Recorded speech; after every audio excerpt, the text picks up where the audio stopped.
function or the hallway. And so sorry you're in the wrong place, but otherwise we're going to go forward. I'm going to try and do command line-y stuff while I'm doing this, which is going to mean going from mirroring the screen to not mirroring the screen and to move around. I'm sorry, it'll be a little herky-jerky, but I want to actually show using Drush a little bit. Generally speaking, this talk is going to be for people kind of runs the range. It's kind of a beginner talk from a Drush perspective, but Drush is a command line tool, so that makes it a little bit more of an intermediate talk, just inherently. If you have any questions, just interrupt me. I don't really care about getting interrupted, and I do tend to talk a little fast, so let me know if I am. So my name is Jim Taylor, so you know who I am. Been doing Drupal stuff for around 7 or 8 years. I'm a big Jim on Drupal.org. And I currently am the manager, web development manager at Highlights for Children down in Columbus, Ohio. One of the founders and organizers of Drupal Camp Ohio. I've been a senior engineer. I owned a small contract or a small company for a couple of years. That was a fascinating experience. And I'm Halama on Twitter. That is with an H, not pronounced with an H. And then Jim at Rudy Hollow, which is my own company. So if you want to get a hold of me, please do. Obviously, all this slide deck will be on the campsite after I get done with this, or sometime in the next couple of days. So, how many people here have used Drush? Great. Okay, good. Half and half. That's not bad. So for those who don't know, Drush literally stands. It's just Drupal and Shell, and so Shell is the command line tool for typically Linux, Mac. I guess PowerShell for Windows users in the newest version of Windows. They finally caught on. So it's a command line tool. It's basically a Swiss Army knife for managing Drupal installations.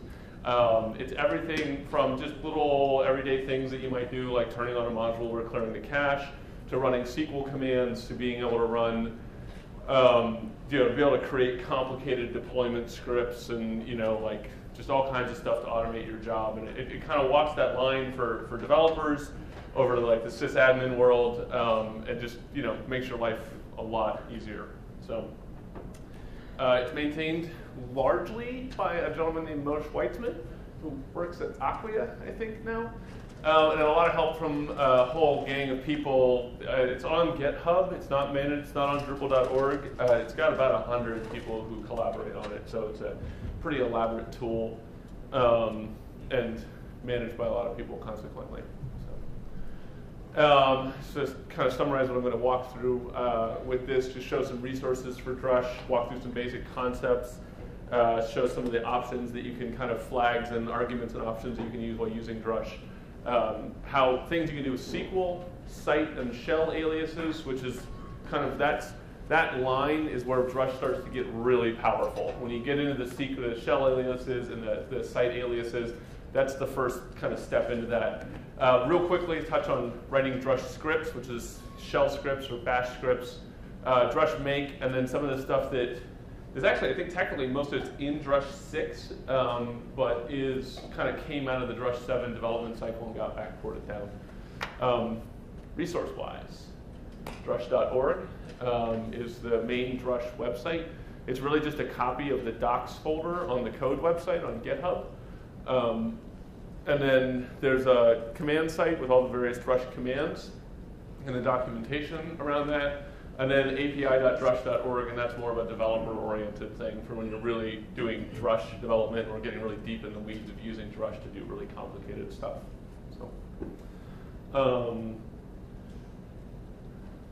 So basic concepts. Drush is not a Drupal module. It has its own versioning cycle, generally speaking. So Drush 5 actually works on Drupal 5, 6, and 7. Drush 6 works on Drupal 6 and 7. And Drush 7 will work on Drupal 6 through 8. It's currently in the Alpha 8 in the release cycle. It is what I have installed and will be demonstrating. So it's stable, it works, and it's got all kinds of Drupal 8 goodness in it. It is actually written largely in PHP. I think there's like some shell script in there somewhere or something like that. I don't really know, but 90% of it is PHP. It's available on GitHub. You can check it out. It does run on Windows, for what it's worth. I'm a Mac guy, sorry. And it's worth noting that when you're using Drush, you're essentially running as user one, the sort of, for lack of a better word, the God account in Drupal. So if somebody has access to Drush, That means they've got access to everything in your Drupal site. So if you're putting Drush on production, you need to lock it down. And, or don't, and pay the consequences. Let me know your URL, too, if you're doing it. And just some other stuff, basics going. It is a command line script, so there's no GUI involved in Drush. You can interact with it from other scripting languages, shell scripts. I'm writing a Python script right now that interacts with it, Ruby. Other modules themselves can create and expose Drush commands. Most of what I'll show you is core Drush, but modules like views there's a command for executing a view and getting the output from the view, getting the HTML that comes out of the view. Backup and migrate, you can run backup and migrate on a constant basis or on a cron job and do backup and migrate to your site using Drush. Okay, so here's where I'm going to fumble through trying to demo some of this stuff, so I apologize if this is less than elegant. So, very simply put, there we go, all right. Live demo. Let's see here. Oh, give me a break. Take. Anybody want to jump in? I don't think the window error. All right. Yeah, that's probably a good idea. All right. So, simply put, Drush's commands, when you have Drush installed, and I'm not really going to run through the install process, these are all your available commands from a syntactual perspective. All of these, everything in parentheses up here is an alias for the longer command. You can run either one. So the one at the top, core-cron, core-cron, or you can just run cron. And you target a site. It obviously has explanations to what it does. I'm going to go into a sample site, and then this is a Drush status command, and I'm a terrible typist, I apologize. This is just going to give me the status of the current site. It's going to tell me the version that it's in. It's going to tell me it's using MySQL. It's going to tell me that it is bootstrapping, so that means it's got a connection to its database. You can actually run Drush on just the code, and there are commands in Drush that don't need to bootstrap, so this bootstrap line will actually not be there. So if you want to run a test as to whether or not a build actually works successfully, here's a minimal test that at least tells you that you've seen a database. There are other commands. Anybody here have to clear the cache while they're doing development? Yeah, right? Drush CC all. Oh yes, you will live by this command once you start using Drush. So this will just clear all the caches for you. The registries, the theme cache, the views caches, the block caches, page caches, the whole thing. You can actually do just Drush CC and choose an individual cache that you want to do. I'm just going to cancel here too. Let's say you want to download a module. Drush DL entity.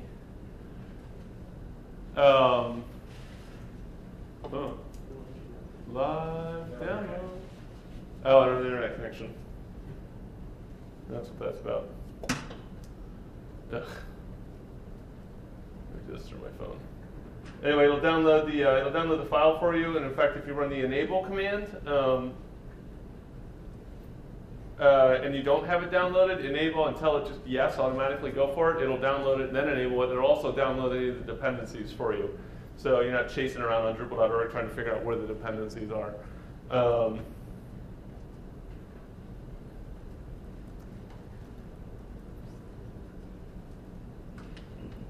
This is really the kind of rudimentary stuff for getting going with Drush. There you go. So let's say I want to do,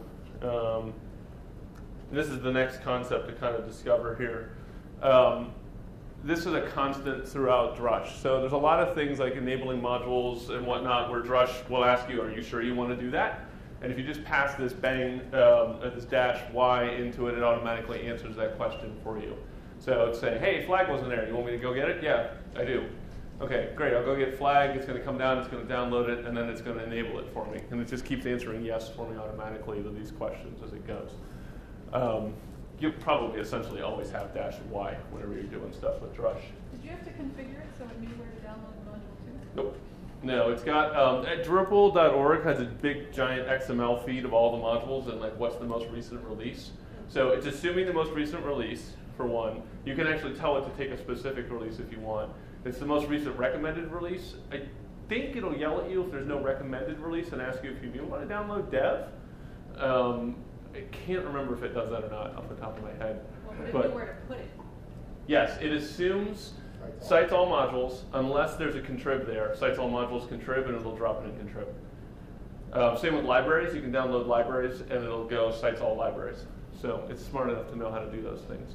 We'll get into makefiles at the end. You can actually direct it to what directory you want if you do a makefile. If you build it with a makefile. I mean, obviously some of this is development, right? You're in development here. We're not like on production writing these things, doing this kind of a module enablement. But I hope that's obvious. Though you could. I will admit that I had this genius plan when I first started my company that I would be able to use Drush to help maintain people's websites, and it would make it so easy. First off, don't take a maintenance contract. Second off, it's not as easy as you think, and you will break something. That was one of my less than glorious decisions about owning a company. And now I work for someone else. But I really thought Drush was going to save the world.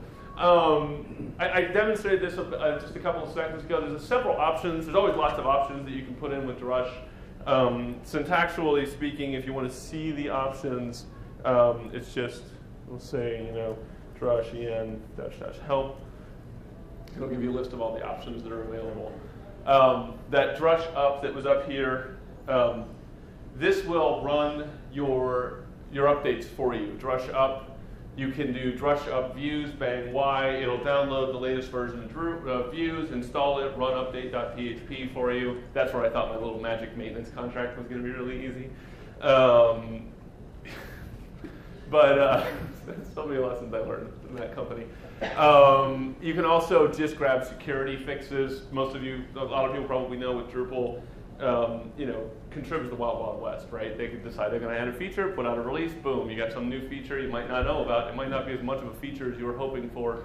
You can just do the security upgrades, which typically are a little less volatile and a little less, they're prompted by the security team, and so that's an option that's out there. But this is just a command line convention. You basically are able to pass options and you're able to pass arguments into Drush like you would in any other command line script. So Drush has per command, it's different per command, so it's not universal that all commands have the same output formats, but a lot of the commands have different output formats that they can handle. By default, it just spits it to the screen or whatever you have set for standard output for if you're working on terminal.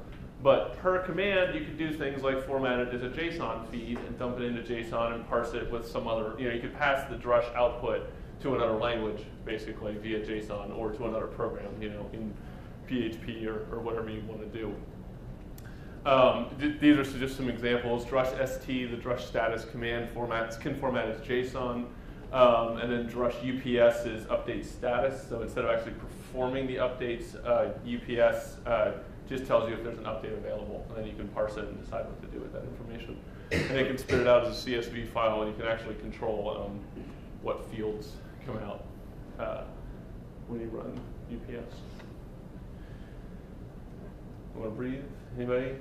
Got any questions? All saying cool? Okay. So this is kind of progressing into some of the more powerful stuff with Drush. So with Drush 7, according to the code, I don't have Oracle or SQL Server on my machine, so I can't verify this. It's got support for MySQL and Maria, SQLite, Postgres, Oracle, SQL Server. When it comes into dealing with SQL, it's pretty important stuff. There's a SQL create command, for example, and it'll create your database for you.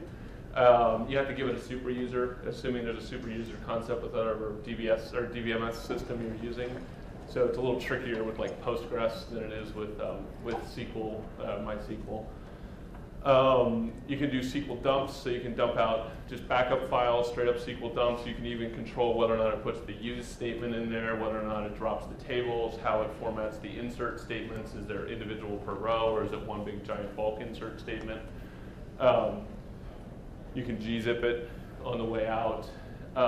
You can do, this is kind of a neat one that I really like.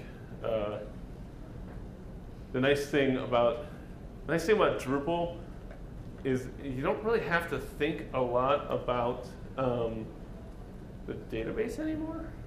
You know, it's not like you're writing a lot of really complicated database statements.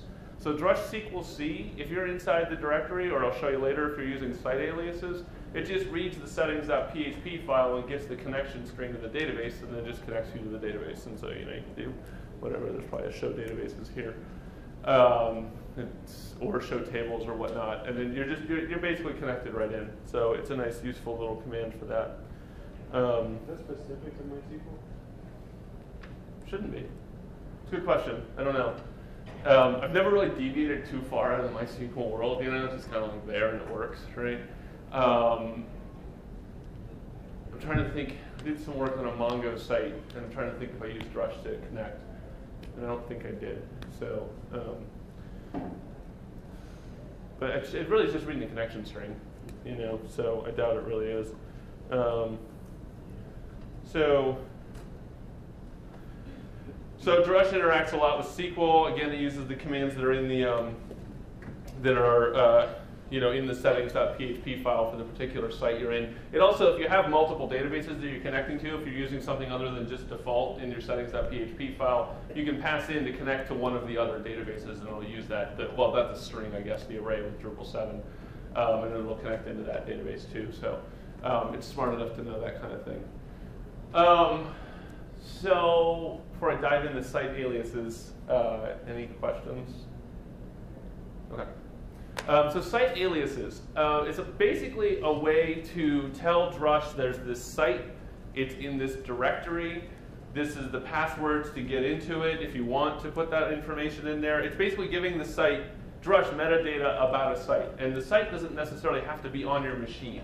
The site could be in a production machine that you have an SSH connection to, or a staging box that you have out there somewhere in the universe. It does not have to be local. As long as you can connect to the box via the command line, you can have an alias to that box.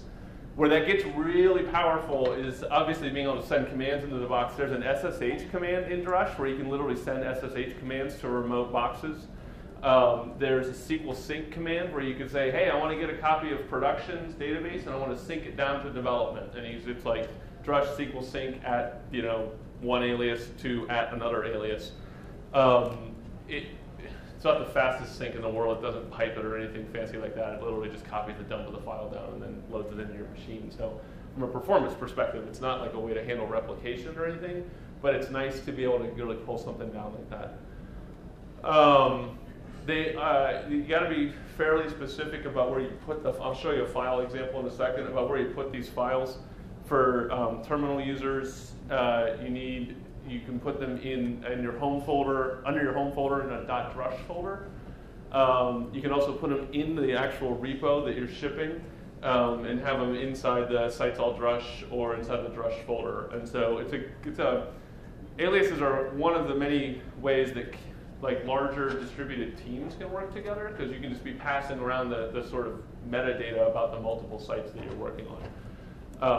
There's several examples, like if you Google Drush aliases distributed teams or something like that, there's all these examples of these really complicated workflows that people have come up with to be able to spin up contractors really fast, give people access to just the stuff they need access to.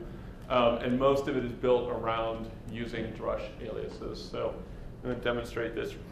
Well, yeah, I'll show you the file here in a second. But demonstrate this really quickly. So I've got a set of aliases set up here. I'll show you how I did it in a second, but this is actually set up using, I've got a PHP script that automatically sets up the aliases. It's pretty simple. You can find them on the internet. But these are all prefixed with, it stands for Drupal Camp Michigan. And I've got 5 different sites here.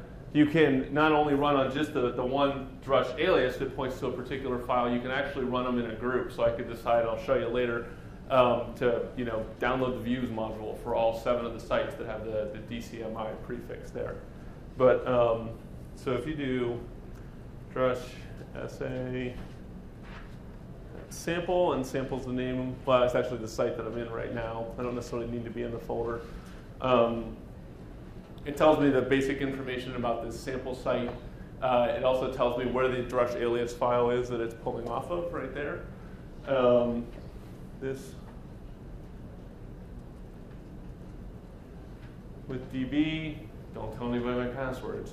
It's actually giving me the connection array in there also. So obviously it's not production or anything like that. So you can do, so right now I'm in the sample folder, which is where this is a Drupal site right here. So, pretty standard Drupal stuff right there. But you can do Drush at sample2 st, which is another, oops, I spelled that wrong. Told you, terrible. So this is giving me a site that's in a different directory. It's giving me the status for a different site. So if I do Drush at DCMI st, so this is going to give me all of the sites that were prefixed with DCMI if I want them, and I'm going to say yes. And this is going to take a second to spit across the screen. But for, so for example, it's got all the where's the cursor? There it is. All the information about it. Obviously they're all exactly the same. I built all these sites this morning. But like little details like sample 5 here doesn't actually have a database under it, so it's not getting that little bootstrap thing that I pointed out earlier. You can clean this data up and pump it to like JSON file if you want to be able to run stats on your servers or stats on what's going on your site. So that's one example of a way to use this. I can also just literally download the flag module to all 5 of these sites with one command. So just drush en flag, -y, or at DCMI en flag -y, and it would go through that process. I don't want to go through it now because it takes a minute to do all that.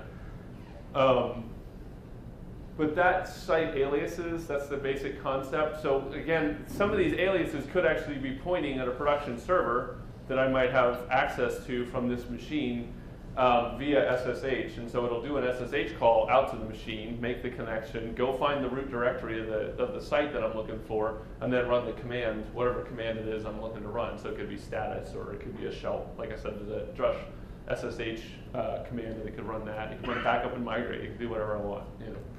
Does that all make sense? The at sites alias is a handy one for people to use. Yes. It's built in there. Yep. Yeah. So that's all of them. Yeah. Yes, that is.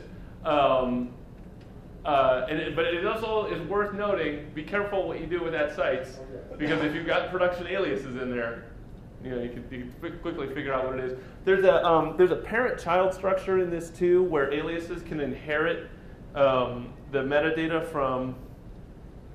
They have basically a parent-child inheritance in the metadata. This is an alias file. You saw me print it out earlier.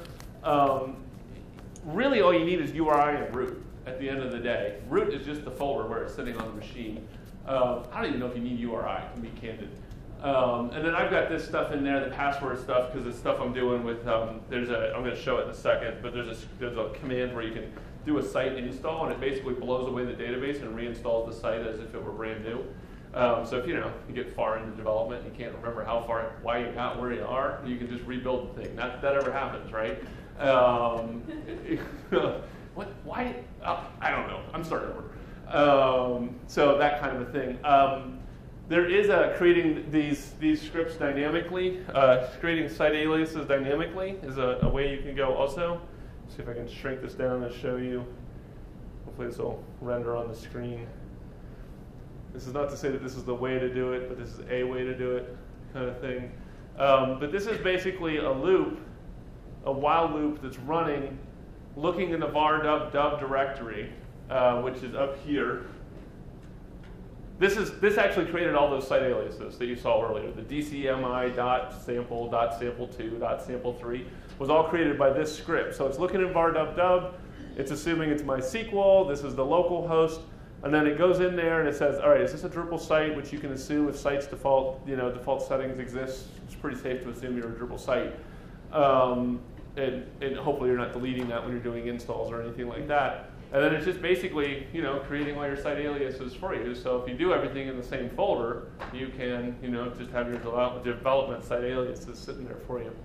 So, but that's a more dynamic version of just a simple file like this. This is just a simple PHP file. And again, you don't need the connection string to be in there automatically for you. If you can handle the connection string stuff on your own. Or you don't need it there. This is helpful when you're getting into site install, just to have this information there. And it's also helpful if you're dynamically building sites. This will all be online. There's a link there to the post that I snagged most of this code from. So most of that dynamic script code from. So I won't have it in the slide deck that gets uploaded, but you can follow that link there and get to it. So. Any questions about site aliases? How many did it support? Like how many sites? Thousands? Billions?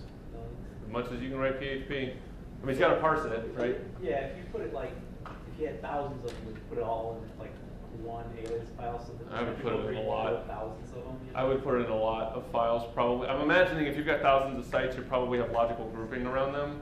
Yeah. And then when you get into lots of sites, you're most likely going to be in an environment where you're dealing with prod, stage, dev, QA, servers, and layers, and you can use that parent-child relationship stuff to deal with any kind of idiosyncrasies where they're largely the same, but this one's on this server and this one's on that server. This server has this username or that username, that kind of thing. So, but yeah, I don't know of theoretically, no limit. Practically, probably. At some level, at least your screen output's going to be pretty verbose at that point. If you do something like Drush SA, but no, my team manages 25 websites. We lean on this a lot. It's not many. It's not thousands, right? It's not like it's Pantheon or something managing whatever tens of thousands of sites. But I'm sure, they've got some tricks up their sleeve around Drush. For all I know, they forked it and did their own thing with it. It's worth mentioning shell aliases. This is actually a relatively new concept in Drush, but it's pretty cool stuff. I don't really have a good demo of it, but if you kind of look at it and kind of walk through the logic of it, what it's basically doing is giving you a shell alias around get pull. And so it's, if you want to pull down your code into a particular repo, and then you can use a site alias to say, hey, listen, this repo over there, I want you to do a get pull or a get fetch on. It's, obviously we're programmers, right? We're lazy. We want less things to type. So you can get yourself a nice, good, big old fat set of lazy aliases. But also when you get into the scripting stuff, when you're scripting deployments and things like that, these are the things that you can do to script deployments and make your code, just a little bit more readable. Instead of all these arguments and options and things and whatever, nobody really knows what they mean, but if someone could put it in a little bit more of a plain English, like Drush at site, get code. Someone who doesn't really necessarily know what they're doing could read up really fast on how the thing works. So I've never used these. I honestly discovered them doing the research for this talk, so I don't know too much about them. I'm going to blow through this real quick because I think I'm down to 10 minutes. You can write scripts much like you would write a shell script. You just set the environment variable at the top, and then you can write the things in PHP. You can also do it as if you're bootstrapping a Drupal site, so you've got access to all the Drupal API, all the Drupal commands, and things like that. So super powerful stuff, way beyond the scope of this talk. Makefiles. So makefiles are, anybody builds from source, build your stuff from source. So anybody who does, you know what makefiles are. It's basically the instructions to build a program, right? So you can build a Drupal site using a makefile. So you can pull in core, you can pull in modules, you can pull in themes, you can pull patches to apply. There's a lot more about it up on drush.org in the /make under English and master. Master is a reference to the master branch on the Git repo. You can pull in any SVN or Get repos based on the hash. You can pull in anything you want, essentially. So I want to show a quick makefile. If I can find the cursor. There it is. Okay. So makefiles, this is really it. It's saying, listen, grab core 7 core. I want version 7.34. This is literally how I built my sample files this morning. And then I want all these modules. And in the case of views, I want to apply this patch right here. Oh, and hey, since I got WYSIWYG, I want to grab the CK editor module. So you want to spin up lots and lots of sites really quickly. This is one way to do it. When I had my company, this is how we spun up all of our base sites. You want to really impress a client. Someone says, hey, can you show us a sample Drupal site really quickly that's tailored to our business? You can like Drush, run the command really quickly. Yeah, sure, just go to this URL. They're farting around trying to find the thing, trying to find the URL. You're building the site while they're doing that, and boom, there goes the site. And everybody wins. It works out really well, especially when you use another command called Drush SI, which does a site install for you. Just worth noting, everything in Drupal is now YAML. So Drush reads YAML files. So a little more human readable, whatever, it's a configuration file. The command that you run is just literally drush make, and then the name of the make file, and then give it a directory to dump it into, and it pulls it all together. One thing, getting back to your question earlier about the folders, this is telling it, hey, put these in the contrib folder. So you can even do things like rename the name of the folder if you want. If you're pulling down like base themes and you want to pull it down in your own custom theme, you can call it a different name, things like that. So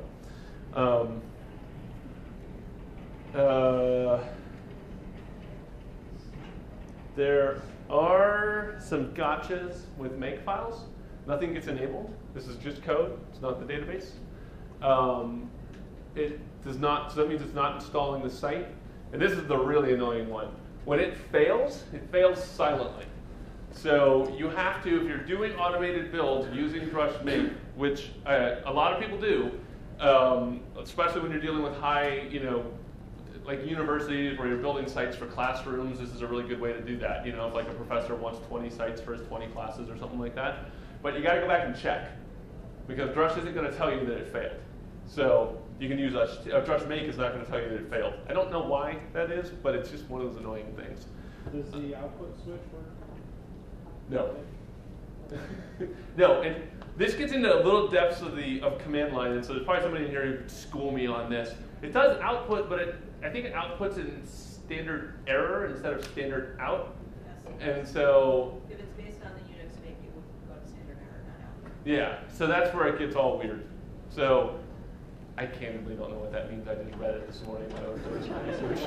So, but I knew to say it. Standard out before you do it. Yeah, yeah. So if you round the command, Is that? you round the hash script, Not zero. Okay. All right. What he said. you test for it. Yeah. Okay. You can also run Drush ST, so to make sure at least it bootstraps. So.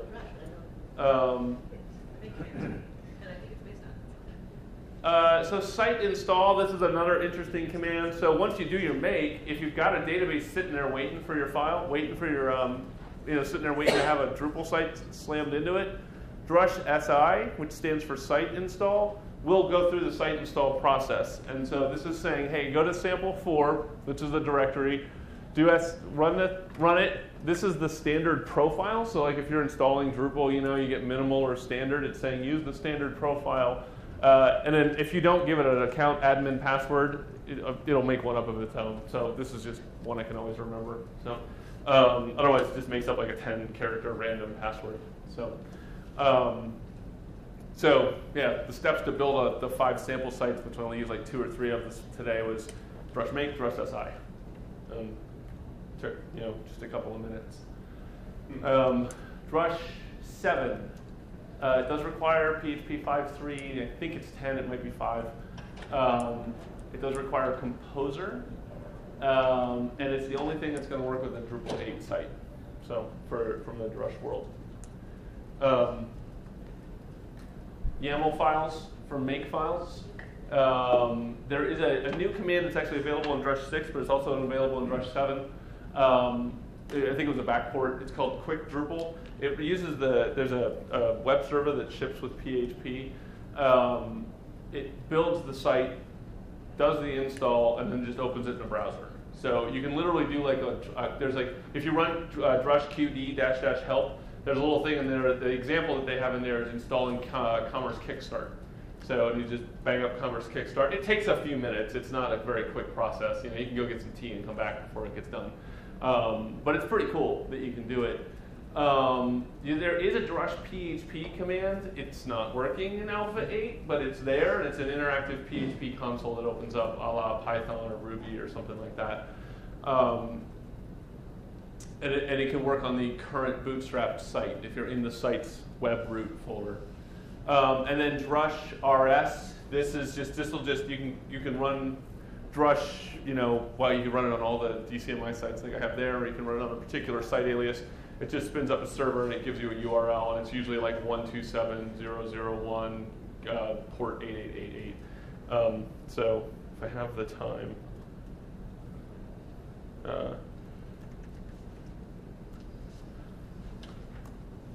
So if you just want to spin the site up really quickly, visiting that URL there, now that it's up, will be your Drush site. So I've only got a few minutes, so I'm going to skip that for now. But. And then just real quick, there's some resources, just more stuff on Drush. Again, this will be online. I'll have it up as a PDF. And then last, my shameless plug, I host Drupal Camp Ohio, so come on down.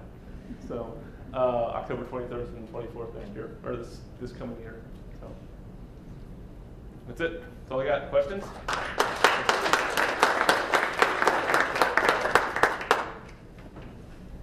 have been told that Drush does not play nicely with cPanel. And, You know, I've heard that too. I don't know. You can install it on cPanel server. well, It is a little funky though. We don't want monkey. You don't want- I don't. It's having the lack of a available development server with cPanel installed. When I Yeah. passed it on. That's an issue. Usually when you're cPanel, you just have a jail mission up, so they can't like really do damage, because by default it's like under user bin installs Drush, installs like other files. That might be less true with Composer though, with 7. So you might get a break there, maybe. So it's a firm enough for me. I don't have a firm commitment for it. I don't do a lot of cPanel though, so I mean I just have very rarely used cPanel very much. So. Well, we use it a lot for our clients, and I've got about 70 odd sites to maintain a month. But I've been afraid to mess with Drush because the clients use cPanel. Right. Yeah. Yeah. I don't know. Candidly, I could see, like he's saying. I mean, I've heard it. I don't know for sure. I could definitely see that being the case though. I've got it working before by doing the bin check and just setting up an alias for it. Oh. Okay.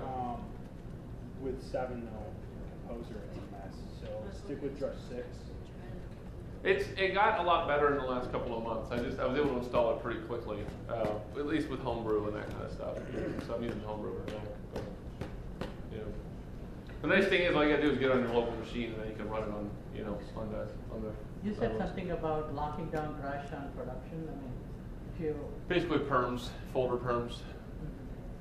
Yeah, because it is running as user 1, so I mean you really shouldn't have a lot of people in production anyway, right? But anybody that is in there can do whatever with Drush is there. Just make sure you don't have accident access. Yeah, yeah, true. Yeah. Do you have a question or no? Anybody else? Yeah. Say you're an author of a contrib module and it has a strange dependency that Drush en-y can't handle on a normal instance. Can you bundle something in your modules and kind of give Drush a special instruction on how to round up its dependencies? I want to say yes, and I'm trying to think of an example of a module that I know does have some goofball. Devel actually used to. one of the older Devel versions, because it wanted to download Chromo or whatever it was, Chromo, and it wasn't very straightforward. And I know it had some other, like Chromo had another dependency. It was like there were like multiple layers. I don't think it has that dependency anymore, but like an older version of Devel would have an example, I think, of how to kind of deal with some goofball stuff. And to that end, maybe even like jQuery update or something like that. But that's just jQuery. It's pretty standard stuff to be able to download, just that particular thing. But yeah, we'd look at those. I feel like the answer is yes, though, because I know it would do something weird. It would spit out a bunch of weird, output that was like, "What are you doing?" Whatever. Let's let that go and develop work, kind of thing. So it's not like Drupal in that there's a hook system, where you can kind of augment en and make it do particular things, but there are some tricks in there somewhere. The code's in PHP too, so it's super readable. The guys that maintain it are really good about keeping the code clean. So, and it's pretty well commented. So, anything? I have a question. This actually isn't about Drush specifically, but I was just this is actually really more for everyone. Anyone who's like a independent developer, does freelance jobs and such. I was just curious. You mentioned that you used to have your own business, is that correct? Yes. Yeah. You ran into you thought that Drush would be the salvation for maintenance contracts. Yeah, it turns out you actually have to have the time to do even that little bit. And so it didn't work out. I was just curious in general, when it comes to maintenance contracts, this really isn't about products, it's about marketing, I guess, more than anything. When it comes to maintenance contracts, I was just curious if there's sort of a general consensus of like what a reasonable time and reasonable fee for like a monthly maintenance contract might be for. I mean, it's not just what they'll pay. No. When I worked at Verizon, it was what the customer will absorb, I think is how they thought about it. I'm sure we are. Just curious.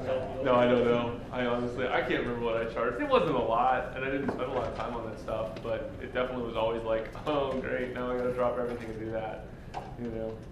Well, because the problem is 99 times out of 100, just a simple module update is no big, Right.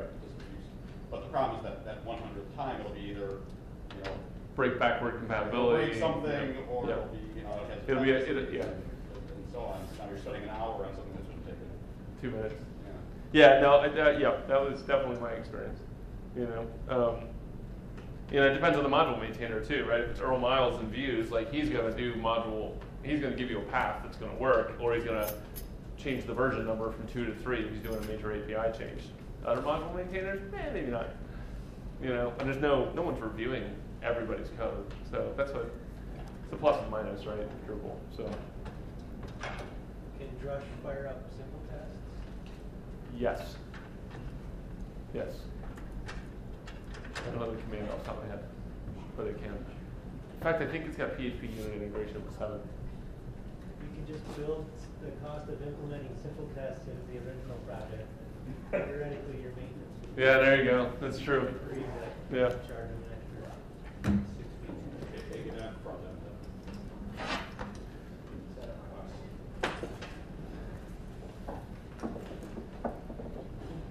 Thank All you right. very much. Yeah, thanks, guys.